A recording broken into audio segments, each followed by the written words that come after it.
निम्रा खान ने समाजी राब्ते की वेबसाइट इंस्टाग्राम पर अपनी कुछ तस्वीर शेयर करते हुए लिखा कि दर्द और तकलीफ की शिद्दत में इजाफा हो गया है।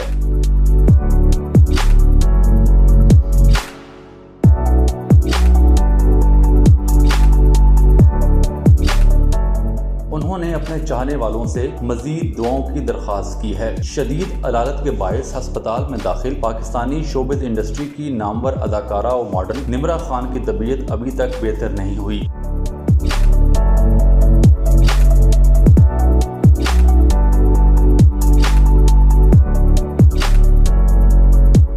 एक और स्टोरी में इन्होंने अपनी साइड पोज की तस्वीर शेयर करते हुए लिखा कि दर्द की शिद्दत बर्दाश्त से बाहर है। अल्लाह सबको हर आजमाइश और तकलीफ से निकाले।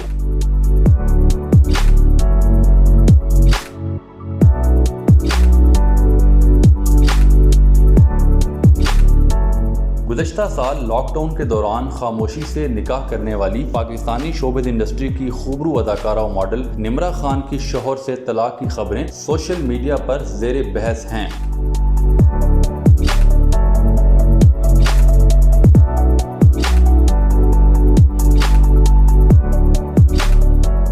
निम्रा के शौहर राजा आजम ने सोशल मीडिया पर सख्त अल्फाज का इस्तेमाल करते हुए एक वीडियो पैगाम जारी किया, जिस पर निम्रा खान के मदाहों ने रद्द अमल का इजहार करते हुए इस बयान की शदीद मजम्मत की है। निम्रा खान की जानिब से ताहम इस हवाले से कोई बात अब तक शेयर नहीं की गई। इनके शौहर ने तलाक की खबर की तस्दीक करते हुए कहा कि निम्रा खान इनके लिए सर दर्द थी और शुक्र है कि निम्रा से इन्हें निजात मिली।